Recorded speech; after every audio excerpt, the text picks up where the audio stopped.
Bulletin का आगाज करें। सबसे पहले आपको खबर दें, वजीर आजम इमरान खान का 2008 के बाद लिए गए कर्जे की तहकीकात के लिए आला इख्तियाराती इंक्वायरी कमीशन बनाने का ऐलान सामने आया है। कौम से खिताब में कहा कि पाकिस्तान पीपल्स पार्टी और नून लीग के 10 साल में 24,000 अरब रुपए के कर्जे लिए गए। कमीशन पता चलाएगा तबाही कैसे हुई। कमीशन में IB, FIA, FBR, SECP, ISI के नुमाइंदे शामिल होंगे। कहा 2008 के बाद मुल्क पर जो कर्जा चढ़ा उसकी वजह दोनों जमातों की करप्शन है। पीपल्स पार्टी और नून लीग ने खुलकर करप्शन की। मुल्क अब मुस्तहकम हो गया है। मैं अब इनके पीछे जाऊंगा, जान चली जाए जितना मर्जी शोर मचाएं, मैं इन्हें नहीं छोड़ूंगा। मुझे कोई फर्क नहीं पड़ता, जिसने मुल्क को नुकसान पहुंचाया उसे नहीं छोड़ूंगा। उन्होंने कहा कि चंद महीने मुश्किल हैं, इसके बाद पाकिस्तान ऊपर उठेगा और सरमायाकारी होगी।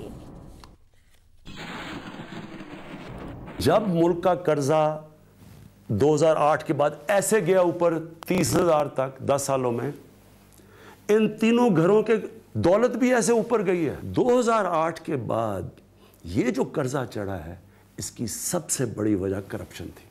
अभी तक तो मेरे ऊपर प्रेशर था मुल्क को स्टेबल करने का, मैं और जिस हम प्रेशर से और मुश्किल से गुजरे हैं, अब अल्लाह का करम है कि पाकिस्तान अब स्टेबल हो गया।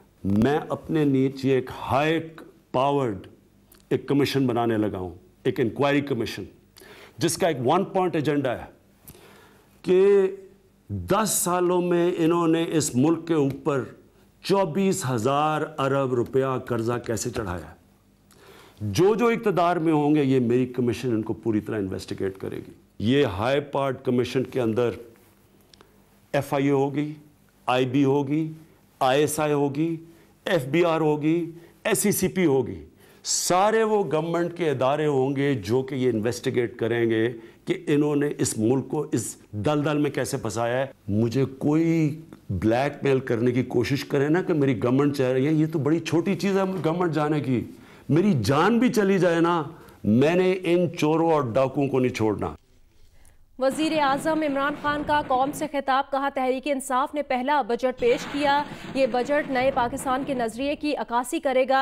नया पाकिस्तान रियासत मदीना के उसूलों के तहत बनेगा। किधर है नया पाकिस्तान का सवाल करने वालों को बताना चाहता हूँ कि पहले दिन मदीना की रियासत नहीं बन गई थी। ये एक प्रोसेस है। बड़े बड़े बुर्ज जो आज जेलों में हैं, ये पहले कोई सोच नहीं सकता था। ये है तब्दीली। कहा कि ऑपोजिशन उनके खिलाफ है, उन्हें असम्बली में बात नहीं करने देते, बदतमीजी करते हैं। उन्होंने ऑपोजिशन का क्या बिगाड़ा है? बिगाड़ा ये है कि इनको NRO नहीं दिया। पहला बजट तहरीक इंसाफ ने पेश किया है। ये वो बजट है जो नजरिया है नया पाकिस्तान का, ये उसकी अक्कासी करेगा। जब से हमें इक़्तिदार मिला है, पहले दिन से मैं ये सुनता हूँ मुखालफिन से कि जी किधर है वो नया पाकिस्तान। जो मदीना की रियासत थी वो पहले दिन मदीना की रियासत नहीं बन गई थी, वो एक प्रोसेस था। और फिर वक्त आया कि पहले सारा अरब उनकी हुक्म पे चला और फिर दुनिया में इनकलाब आ गया। अल्लाह ने पाकिस्तान में वो, और मैं उसका शुक्र अदा करता हूँ, वो काम किया जो कभी कोई तसव्वुर नहीं कर सकता था पाकिस्तान में, कि ये बड़े बड़े बुर्ज जो आज जेलों के अंदर है कोई सोच भी नहीं सकता था। ये है तब्दीली। ये वो पाकिस्तान है जिधर कानून की बालादस्ती आहिस्ता आहिस्ता आपके सामने नजर आ रही है। पहले दिन से ऑपोजिशन ने मुझे तकरीर नहीं करने दी। क्या बिगाड़ा था मैंने इन्हें? मेरी गलती ये है कि मैं इनकी ब्लैकमेल और प्रेशर में आके ये जो चाहते हैं मैं NRO नहीं इनको दे रहा। वजीर आजम की रिकॉर्ड की गई तकरीर के दौरान 2 मरतबा आवाज़ गायब हुई। एक बार आवाज़ गायब होने के बाद वजीर आजम की तकरीर दोबारा शुरू हुई। वजीर आजम की तकरीर की रिकॉर्डिंग किसने की और इसका जिम्मेदार कौन है, सवालात उठने लगे। ज़राए के मुताबिक वजीर आजम की तकरीर ना सरकारी TV ने रिकॉर्ड की और ना ही एडिट की। कोई ये नहीं कह सकता कि जी तुम्हारी जरूरत है मुझे पूछने की कि नैब को धमकियां दे रहे हो कि तुम्हें नहीं पता मैं कौन हूं।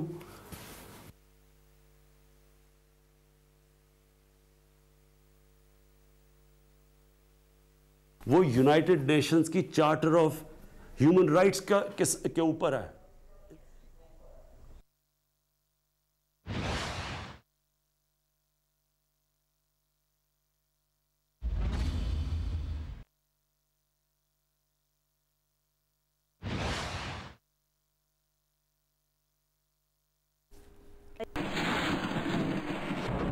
एक अहम खबर दे, मालाकंड डिवीजन में जलजले के झटके महसूस किए गए हैं। मानसेहरा, बटग्राम, तोरगर और कोहिस्तान में भी जलजले के झटके महसूस किए गए हैं। ताज़ा तरीन इतलात के मुताबिक मालाकंड डिवीजन है जहां पर जलजले के झटके महसूस किए गए हैं। जैसे ही मजीद डिटेल्स आएंगी, इसकी शिद्दत के बारे में पता चलेगा और इसका मरकज़ पता चलेगा, वो भी आपसे शेयर करेंगे। लेकिन ताज़ा तरीन जो इतलात है उसके मुताबिक मानसेहरा, बटग्राम, तोरगर और कोहिस्तान में भी जलजले के झटके महसूस किए गए हैं।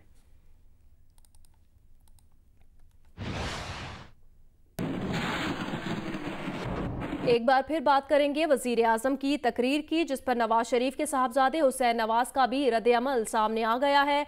कहा, इमरान खान की तकरीर में ऐसा कोई जुमला नहीं था जो बजट से अवाम को लगे जख्मों पर मरहम रख सके। मरियम औरंगजेब ने कहा, IMF से मुआहिदे से नजर हटाने के लिए कंटेनर वाली गुफ्तगू की गई। एक नहीं 10 इंक्वायरी कमीशन बनाए, हमारे पास एक रुपए का हिसाब है। मिफ्ता इस्माइल ने कहा कि मुनासिब होगा कि वजीर आजम मुजवजा कमीशन के जरिए अपनी हुकूमत के 5000 अरब का भी हिसाब लें। वजीर आज़म इमरान खान की तकरीर पर रद्द अमल में हुसैन नवाज ने कहा कि तकरीर में तमाम इल्जामात वही हैं जो वजीर आज़म पिछले कई सालों से लगा रहे हैं। क्या एक और कमीशन बनाने से उन नुकसानात का इजारा हो सकेगा जो इमरान खान ने मुल्क को कौम को पहुँचाए हैं? हुसैन नवाज ने उम्मीद जाहिर की कि कमीशन तहकीकात वजीर आज़म के असासों से शुरू करेगा और उनमें अलीमा खान साहिबा के असासे भी शामिल होंगे। पेशावर BRT मंसूबे की भी तफ्तीश की जाएगी और परवेज खटक, खुसरो बख्तियार, फैसल वावडा और जहांगीर तरीन के खिलाफ भी कार्रवाई होगी। तर्जुमान नून लीग मरियम औरंगजेब ने कहा कि आला इख्तियाराती कमीशन बनाकर इमरान खान का दिमागी मुआयना भी किया जाए। इस पर भी कमीशन बनाया जाए कि अवाम ने क्यों इस नालायक हुकूमत को टैक्स देना बंद किया। तकरीर सेंसर होने पर भी कमीशन बनाया जाए। मरियम औरंगजेब ने कहा कि वजीर आज़म इमरान खान ने IMF से मुआहदे से नजर हटाने के लिए कंटेनर वाली गुफ्तगू की। अवाम दुश्मन IMF डिक्टेटेड बजट था, उससे नजर हटाने के लिए कंटेनर वाली गुफ्तगू। 37,000 अरब का इन्होंने खाली 10 माह में कर्जा लिया। वो किसकी जेब में गया? एक ईंट नहीं लगी। हमने अगर कर्जा लिया, एक पैसे का हिसाब हम देंगे। आप एक नहीं, आप 10 इंक्वायरी कमीशन बनाएं। रहनुमा मुस्लिम लीग नून मिफ्ता इस्माइल का कहना है कि इमरान खान की हुकूमत ने रवा साल मुल्क का मजमूई कर्ज 5000 अरब बढ़ा दिया, जो मुल्क की तारीख का सबसे ज्यादा कर्ज है। Chairman Peoples Party Bilawal Bhutto Zardari ने कहा कि वजीर आजम ने आधी रात को खौफजदा होकर कौम से खिताब किया। वजीर आजम खौफजदा हैं कि वो IMF का बजट नहीं मंजूर करा पाएंगे। खुर्शीद शाह ने कहा, इमरान खान आप कायदे ऐवान हैं, ऐवान में तकरीर करने की हिम्मत करें, बुज़दिल बनकर स्टूडियो में तकरीर करना कमाल नहीं। नफीसा शाह ने कहा, वजीर आजम की तकरीर में फ्रस्ट्रेशन और बदले की बू आ रही थी। वजीर आजम की तकरीर पर अपने रद्द-ए-अमल में chairman Peoples Party Bilawal Bhutto Zardari ने कहा कि धौंस और दबाव नहीं चलेगा। बजट मुआशी खुदकुशी है, मंजूर नहीं होने देंगे। वजीर आजम खौफजदा हैं कि बजट मंजूर न हुआ तो उनकी हुकूमत गिर जाएगी। खुर्शीद शाह का कहना था, अपोजिशन को एहतजाज करने के लिए कंटेनर देने की बात करने वाले इमरान खान आज धमकियों पर उतर आए। अपोजिशन के एहतजाज के अंदिये पर इमरान खान की चीखें निकल गयी। अगर हिम्मत है तो परवेज मुशर्रफ को वापस लाओ और कैफरे किरदार तक पहुँचाओ। जियो न्यूज से बात करते हुए नफीसा शाह ने कहा कि आला इख्तियाराती कमीशन बनाएं, लेकिन जो मुल्क के साथ 10 माह किया गया उस पर भी कमीशन बनाएं। मौला बख्श चांडिया का कहना था कि इमरान खान IMF के सेल्समैन बनकर टैक्स एमनेस्टी स्कीम बेचने की कोशिश कर रहे हैं। कौम चंदे से बैरून मुल्क जायदादें बनाने वालों को टैक्स नहीं देना चाह रही। इस हुकूमत को पहले दिन से अवाम का एतमाद हासिल नहीं था। Pakistani Shaheen mission world cup में अब टकराएंगे ऑस्ट्रेलिया से टाउनटन के मैदान में। माजी में दोनों टीमें कितनी बार आमने सामने आई हैं, वर्ल्ड कप टाकरों में क्या सूरत हाल रही और इस मैदान पर पाकिस्तान की जीत का ग्राफ कैसा रहा, रिपोर्ट देखिए। ब्रिस्टल के मैदान पर श्रीलंका को हराने का सरफराज 11 का ख्वाब तो बादलों ने पूरा नहीं होने दिया, लेकिन अब ग्रीन शर्ट्स एक बड़े चैलेंज का सामना करने की तैयारी कर रहे हैं और वो है काउंटी ग्राउंड टाउनटन में दिफाई चैंपियन ऑस्ट्रेलिया को चित करने का। क्या शाहीनों को इसमें कामयाबी मिलेगी? माजी के आदाद-ओ-शुमार को देखें तो ये आसान नहीं, क्योंकि दो तरफा मुकाबलों में जीत का पलड़ा ऑस्ट्रेलिया के हक में झुका हुआ है। कुल 103 ODI मैचेस हुए, जिसमें 67 बार ऑस्ट्रेलिया तो 32 बार कामयाबी ग्रीन शर्ट्स को मिली। एक मैच बराबर रहा, जबकि 3 मैचों का कोई नतीजा नहीं निकला। गुज़िश्ता 5 ODI मुकाबलों में भी ऑस्ट्रेलिया पाकिस्तान पर हावी रहा और जीत शाहीनों से कोसों दूर रही। लेकिन जब बात होती है वर्ल्ड कप टाकरों की, तो पाकिस्तान की जीत का ग्राफ मजमूई आदाद-ओ-शुमार से बेहतर है। कुल 9 मुकाबले हुए, इसमें 4 में जीत शाहीनों तो 5 में कामयाबी कैंगरूज के नाम रही। पाकिस्तान में जो मैच हारे उसमें एक मुकाबला 1999 के फाइनल का भी था, जिसमें दूसरी बार वर्ल्ड कप ट्रॉफी हासिल करने का ख्वाब ऑस्ट्रेलिया ने चकनाचूर कर दिया। वर्ल्ड कप 2019 में हालांकि दोनों टीमें पहली बार आमने सामने आ रही हैं, मगर माजी में लीग और ग्रुप स्टेजेस के दौरान इनके 6 टाकरे हुए, जिसमें हैरानकुन तौर पर मजमूई अदादोशुमार के बरक्स 4 बार पाकिस्तान तो 2 बार ऑस्ट्रेलिया ने फतह का ताज पहना। तो सरफराज 11 क्या इस बर्तरी को कायम रख पाएंगे? काउंटी ग्राउंड टाउटन को देखा जाए तो जीत किसी की भी हो सकती है, क्योंकि दोनों टीमें पहली बार इस मैदान पर टकराएंगी। अलबत्ता इस मैदान पर हालिया टाकरा न्यूजीलैंड और अफगानिस्तान के दरमियान हुआ, जिसमें कीवीज के पेस अटैक ने अफगानिस्तान की बैटिंग लाइनअप को तबाह कर दिया। दीगर अदादोशुमार को देखें तो इस मैदान पर अब तक कुल 4 टाकरे हुए, जो खेले भी वर्ल्ड कप के मुख्तलिफ एडिशंस के दरमियान गए, और इनमें 2 बार जीत पहले बॉलिंग तो 2 बार ही जीत पहले बैटिंग करने वाली टीम को मिली। इस मैदान पर एक इनिंग में सबसे बड़ा टोटल 1999 के वर्ल्ड कप में इंडिया ने श्रीलंका के खिलाफ 373 रन का बनाया, जबकि सौरभ गंगुली और राहुल द्रविड़ ग्राउंड पर हाईएस्ट स्कोर का रिकॉर्ड भी रखते हैं। बॉलिंग में कीवीज के जिमी नीशम और इंडिया के रॉबिन सिंह ग्राउंड पर सबसे ज्यादा विकेट लेने वाले बॉलर्स में शुमार किए जाते हैं। ऐसे में हालांकि कप्तान सरफराज पहली बार ऑस्ट्रेलिया के खिलाफ ओडीआई मैच में कप्तानी करेंगे, लेकिन उन्हें पता है कि जीत के लिए ऑस्ट्रेलियाई कप्तान एरन फिंच के साथ David Warner, Usman Khawaja, Steven Smith और ग्लेन मैक्सवेल के बल्ले को अपने बॉलर्स के जरिए रोकना होगा, जबकि टीम के बैटिंग ऑर्डर को भी ऑस्ट्रेलियाई पेस अटैक का डट कर मुकाबला करना होगा। अगर सरफराज ये करने में कामयाब हो जाते हैं तो न सिर्फ कैंगरूज को काबू कर लेंगे, बल्कि टीम को पॉइंट्स टेबल पर भी बेहतर पोजीशन पर ले आएंगे। लाहौर में सुबह सवेरे बारिश होने से गर्मी का जोर टूट गया और लोगों ने सुख का सांस लिया। लाहौर के मुख्तलिफ इलाकों में सुबह सवेरे बारिश हुई, जिससे दर्जा हरारत में वाज़े कमी और गर्मी का जोर काफ़ी हद तक टूट गया। महकमा मौसमियात के मुताबिक आइंदा 24 घंटों के दौरान कहीं हल्की बारिश पड़ने का इम्कान है।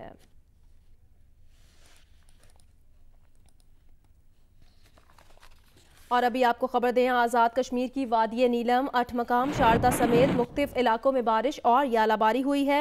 बारिश और यालाबारी के बायस फसलों को नुकसान पहुंचा है।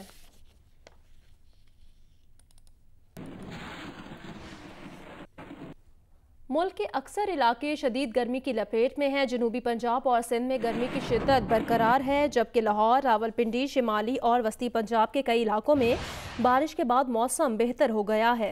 महकमा मौसमियात का कहना है कि आइंदा 24 घंटों के दौरान मुल्क के बेशतर इलाकों में मौसम गर्म और खुश्क, जबकि वस्ती, जनूबी पंजाब, मशरकी बलूचिस्तान और सिंध में मौसम शदीद गर्म रहेगा।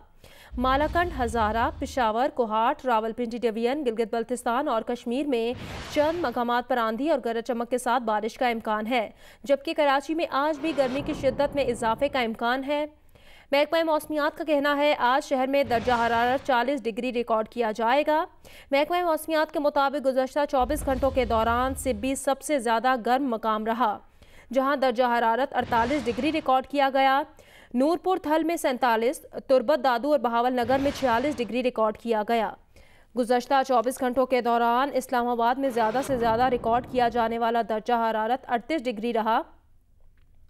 कराची में 36, लाहौर में 44, पिशावर में 37, मुजफ्फराबाद में 34, गिलगित बल्तिस्तान में 19, फैसलाबाद में 44, मुल्तान में 43 और हैदराबाद में 41 डिग्री रिकॉर्ड किया गया।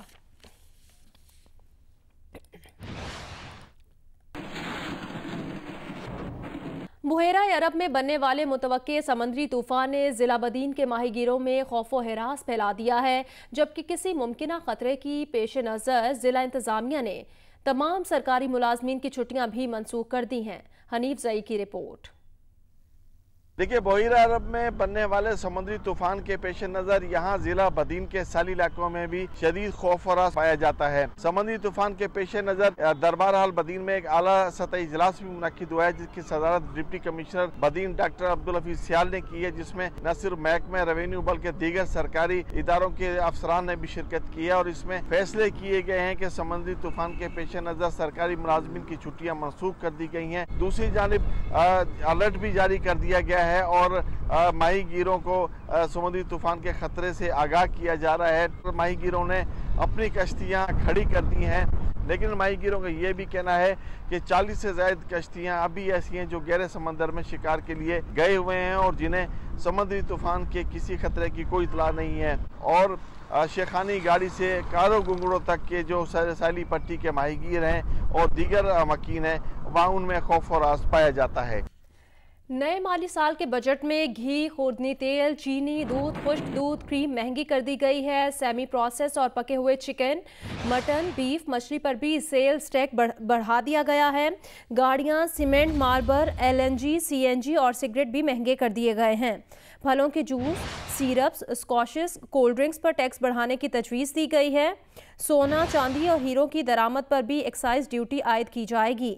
नॉन फाइलर के लिए जायदाद की खरीदारी पर पाबंदी खत्म कर दी गई है। 50 लाख रुपए से जायद की जायदाद खरीद सकेंगे। बजट में क्या महंगा हुआ है, क्या सस्ता, रिपोर्ट देखिए।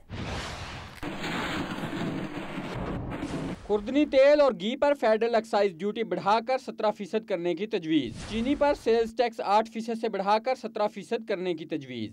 सेमी प्रोसेस और पके हुए चिकन, मटन, बीफ, मछली पर 17% सेल्स टैक्स लगाने की तजवीज़। दूध, क्रीम और खुश्क दूध पर 10% की शरह से टैक्स आयद करने की तजवीज़। फलों के जूस, सिरप्स और स्क्वैश पर 5% फेडरल एक्साइज ड्यूटी आयद करने की तजवीज़। विफाकी बजट 2019-20 कौमी असम्बली में पेश कर दिया गया। वज़ीर मुमलकत रेवन्यू हमाद अजहर ने बजट पेश करते हुए कहा कि चीनी पर सेल्स टैक्स बढ़ने से कीमत में सिर्फ 3 रुपए 65 पैसे फी किलो इजाफा होगा।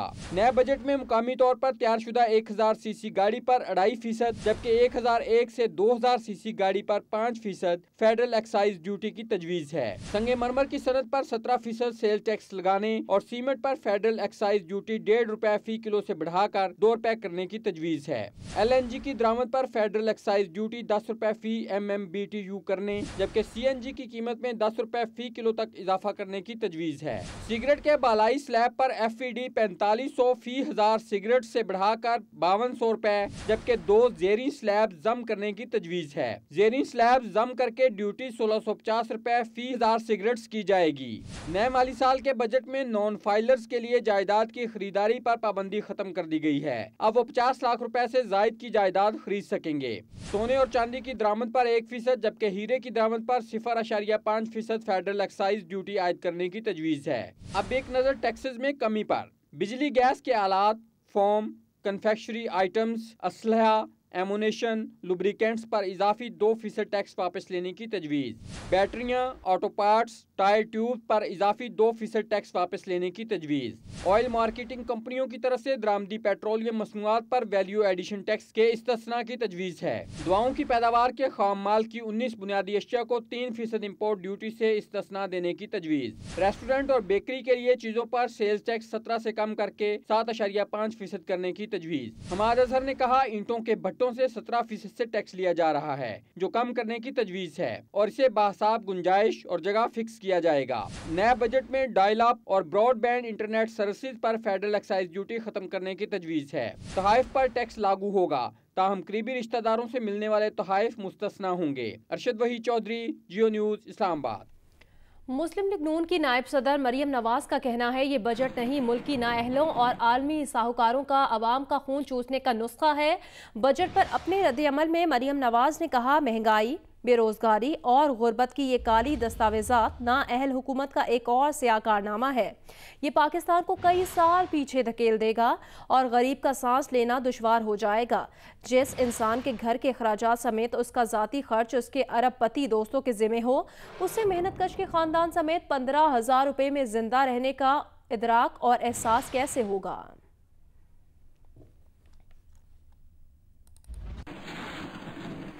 कराची के सीनियर सनतकारों ने बजट को PTI के मंशूर के खिलाफ करार देते हुए कहा कि हर चीज़ पर टैक्स लगाकर कहा जा रहा है कि आम आदमी मुतासिर नहीं होगा। कराची चैम्बर ऑफ कॉमर्स के रहनुमाओं के मुताबिक वज़ीर आज़म इमरान खान के साथ मुज़ाकरात की टेबल पर बैठे और बजट पर नज़रसानी करें। कराची से रिपोर्ट करेंगे अली इमरान सैयद। कराची के सीनियर सनतकारों ने बजट पर अपने रद्द-ए-अमल में कहा है कि इब्तिदाई बजट तकरीर बहुत अच्छी थी और ये कि दफाई बजट मुंजमद किए जाने समेत आला अफसरान की तनख्वाहों में इजाफा ना किया जाना अच्छा कदम है। सनतकारों का कहना था कि तकरीबन 5,500 अरब रुपए टैक्स हदफ बहुत ही ज़ायद है और इसका हुसूल मुश्किल है। टैक्सों में इजाफे का असर हर सूरत अवाम भरेंगे। बजट का इम्पैक्ट आएगा, ये भी पास ऑन होगा और पास ऑन होकर कहा जाएगा अवाम के ऊपर, तो टैक्स कौन देगा? अवाम देगा। सनतकारों का मौक़िफ़ था कि टैक्स शरह बढ़ने से एफबीआर में करप्शन और भाव बढ़ जाता है। KCCI के साबिक़ सदर हारून फारूकी का कहना था कि बजट सेल्स टैक्स ओरिएंटेड है, अवामी तहरीक उठने के मौक़े पैदा किए जा रहे हैं। सदर कराची चेंबर जुनेद मागडा का कहना था कि बजट PTI मंशूर के मुताबिक नहीं और इससे महंगाई का तूफान आएगा। कैमरामैन तला खान और अशरफ सिद्दीकी के साथ अली इमरान सैयद, जियो न्यूज़, कराची। पाकिस्तान में रिहायशी फ़र्द की तारीफ में तरमीम की गई है। एक माली साल के दौरान 183 दिन या इससे ज़ायद क़याम पर टैक्स की अदायगी ज़रूरी थी, अब ये मुद्दत कम करके 90 दिन कर दी गई है। पाकिस्तान में एक रिहायशी फ़र्द की मौजूदा तारीफ के मुताबिक रिहायशी फ़र्द की एक माली साल के दौरान पाकिस्तान में मौजूदगी का दौरानिया या मजमूई तौर पर मुल्क में क़याम की मुद्दत 183 दिन या इससे ज़्यादा या माली साल में इतनी ही मुद्दत के लिए मुल्क में क़याम पर एक मुलाजिम या बैरून मुल्क तैनात किसी सूबाई हुकूमत या विफाकी हुकूमत के अफसरान पर टैक्स लागू हो जाता था। नई तरमीम के तहत अब एक रिहायशी फ़र्द की एक माली साल के दौरान मुल्क में मौजूदगी या मजमूई तौर पर मुल्क में 90 दिन या इससे ज़ायद क़याम पर टैक्स लागू होगा। 4 माली सालों के दौरान पाकिस्तान में क़याम की मुद्दत या मजमूई तौर पर क़याम की मुद्दत 365 दिन या इससे ज़ायद क़याम पर टैक्स देना होगा। बच्चों से मुशक्क़त कराने से मुतालिक आगाही बढ़ाने के लिए बच्चों की मजदूरी के खिलाफ आलमी दिन आज मनाया जा रहा है। इंटरनेशनल लेबर ऑर्गेनाइजेशन के तहत मनाए जाने वाले इस दिन का इस साल का थीम है बच्चों को खेतों में नहीं बल्कि ख्वाबों पर काम करना चाहिए।